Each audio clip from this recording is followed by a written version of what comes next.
बात सुन, तू मेरे मियाँ को क्यों लगा रहा है नशे पे? नहीं हाँ, इधर हूँ मैं तेरे सामने, इधर। तू मेरा मियाँ को घर से क्यों बुलवाता है? मैंने कब बुलाया, खुद आया।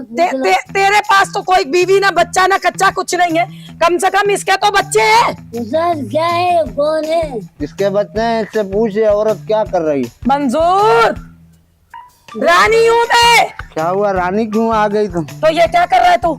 मैं थोड़ा सा कहानी है, ये तो रानी है, हमने तो नहीं बुलाया। मैंने कहा मैं ना वो इंडिया में वर्ल्ड कप हो रहा है तो मैच देखने जहाज में बैठने वाला था, तुम आ गई यार।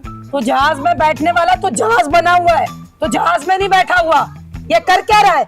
और तू ये भाई मैं तो जा रहा हूँ। इधर बैठ, इधर बैठ जा, इधर नीचे बैठ। तो ये बता के तू इनको बुलाता क्यों है? मेरे चले मेहमान आ रहे, मैं जा रहा हूँ, कल मिलेंगे। बुलाता क्यों है मेरे मियाँ को? मैंने कब बुलाया, पूछो उससे। किसने बुलाया तुझे?